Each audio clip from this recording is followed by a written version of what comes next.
ஹல்லேலூயா. கர்த்தருடைய பரிசுத்த நாமத்திற்கு மகிமை உண்டாவதாக. இந்த நாளிலும் இயேசப்பா நமக்கு தருகிற வார்த்தை எபிரேயர் 11வது அதிகாரம் 6வது வசனம். விசுவாசம் இல்லாமல் தேவனுக்கு பிரியமாயிருப்பது கூடாத காரியம். ஏனெனில் தேவனிடத்தில் சேருகிறவன் அவர் உண்டென்றும் அவர் தம்மை தேடுகிறவர்களுக்கு பலன் அளிக்கிறவர் என்றும் விசுவாசிக்க வேண்டும். ஆமேன். இன்றைக்கும் விசுவாசம் இல்லாமல் தேவனுக்கு பிரியமாயிருப்பது கூடாத காரியமா? இன்றைக்கு அநேகருக்கு விசுவாசம் இல்லாத சூழ்நிலை ஏற்படுகிறது.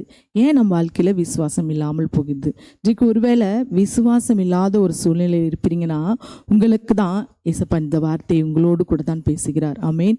விசுவாசம் இல்லாமல் போகிறதான சூழ்நிலை நம் வாழ்க்கையில் அநேகருக்கு இன்றைக்கு ஏற்படுகிறது. நிறைய காரியங்களை நம்பி அந்த காரியங்கள் நடக்காததினால் ஒரு சோர்வு, விசுவாசம் இல்லாத ஒரு சூழ்நிலை, விசுவாசத்திலிருந்து குறைந்து போகிற ஒரு சூழ்நிலை.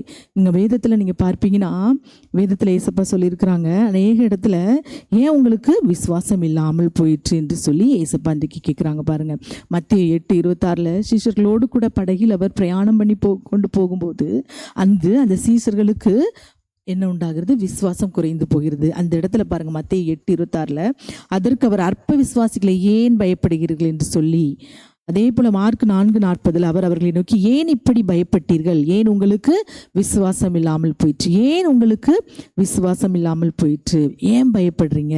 இன்றைக்கு அநேகருக்கு கர்த்தர் நம்மோடு கூட இல்லையோ அப்படிங்கிற ஒரு சந்தேகம் வரும்போது அந்த விசுவாசத்தில் குறைவும் ஒரு பயமும் ஏற்படுகிறது. அன்று அப்படிதான் சீசர்கள் படகில் பிரயாணம் பண்ணும்போது இயேசு நித்திரையாய் தூங்கிவிட்டார். அப்போ அங்கு காற்று, கடல், புயல் எல்லாம் கப்பலுக்கு சேதம் ஏற்படுகிறது. அப்போ உயிர் பயம் வருகிறது. அப்போ ஒரு பயம் வந்துடுது எல்லாருக்கும். ஒரு பயத்து நிமித்தம் பயந்து போய் அவ்வளோதான் நம்மளுடைய வாழ்க்கை அப்படின்னு சொல்லி எல்லாரும் பயப்படுறாங்க. அப்போ அந்த பயம் வரும், அதிகமான பயம் வரும்போது அங்கு விசுவாசம் குறைந்து போகிறது.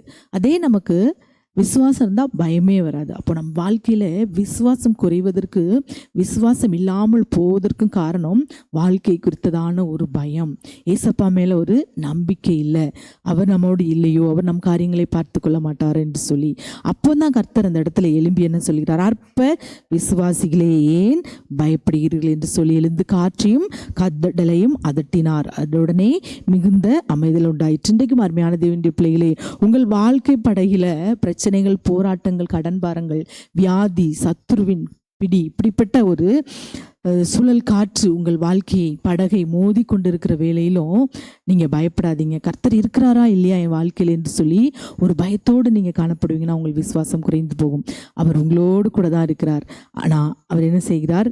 நீங்கள் என்ன செய்கிறீங்கிறத அவர் பார்த்து கொண்டிருக்கிறார். நீங்கள் இப்போ என்ன செய்யணும்? உடனே கர்த்தரை எழுப்பி கர்த்தரை அந்த பிரச்சனைக்கு முன்னாய் அவரை வர சொல்ல வேண்டும். அப்போ அந்த சீஷர்கள் எழுப்பி சொல்லும்போது அங்கே என்ன செய்தார்? கர்த்தர் அங்கு பின்னணியில் இருந்த கர்த்தர் முன்னணியில் சென்று அங்கே இருந்த அந்த சூழ்நிலையை இறையாதே அமைதலாயிரு என்று சொல்லி அமைதிப்படுத்தினார். உங்கள் வாழ்க்கையிலும் உங்களுக்கு எதிராக இருக்கிற எல்லா பிரச்சனைகளையும் கர்த்தர் இந்த நாளில் உங்களுக்கு முன் சென்று அதை அதட்டி அப்புறப்படுத்தும்படி என்ன செய்யணும்? நீங்கள் கர்த்தரிடத்தில் சொல்ல வேண்டும். அவர் எழும்பி கிரியை செய்ய நீங்கள் விட்டு கொடுக்க வேண்டும். அதை கர்த்தர் விரும்புகிற தேவனாக இருக்கிறார். அப்போ இந்த நாட்களில் நாம் கர்த்தருடைய சமூகத்தில் நாம் விசுவாசத்தில் குறைந்து போகாதபடி, நாம் விசுவாசத்தில் என்ன செய்யணும்?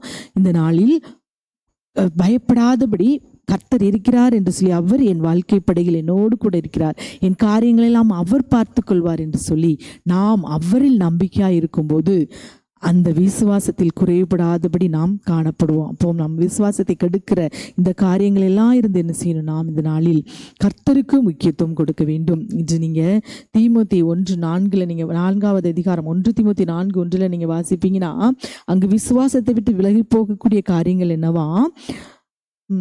சிலர் வஞ்சிக்கிற ஆவிகளுக்கும் பிசாசின் உபதேசங்களுக்கும் செவி கொடுத்து விசுவாசத்தை விட்டு விலகி போவார்கள். வஞ்சிக்கிற ஆவிகள், பிசாசின் உபதேசங்கள், இவைகளெல்லாம் செவி கொடுக்கும் போது அந்த விசுவாசத்தை விட்டு விலகி போகிற காரியம், விசுவாசம் இல்லாத ஒரு சூழ்நிலை. அப்போ வஞ்சிக்கிற ஆவிகள், பிசாசின் உபதேசங்கள், அநேகர் சொல்லுவாங்க வஞ்சிக்கிற ஆவிகள்னா நம்ம தெரிந்து கொள்ளணும்.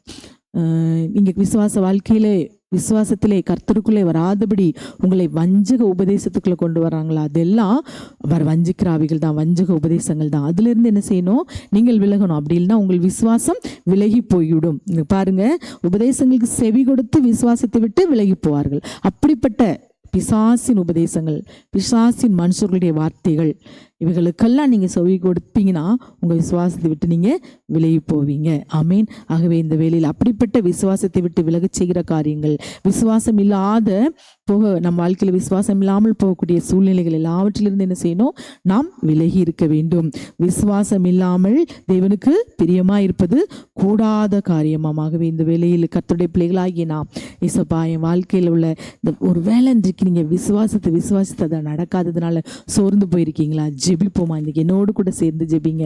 அப்பா என் வாழ்க்கையில் இருக்கிற அந்த விசுவாசம் இல்லாத சூழ்நிலை எடுத்து போடுங்க. கண்களை மூடி ஜெபிக்கலாமா? அப்பாவுமே நாங்கள் நன்றியோடு ஸ்தோத்திரிக்கிறோம். இந்த நாளிலும் என்னோடு கூட சேர்ந்து ஜெபிக்கிற பிள்ளைகளுடைய வாழ்க்கையில் இருக்கிற அப்பா, நீர் கேட்டீங்க சீஷர்களை பார்த்து, ஏன் பயப்படுங்கிற? ஏன் உங்களுக்கு விசுவாசம் இல்லாமல் போயிற்று?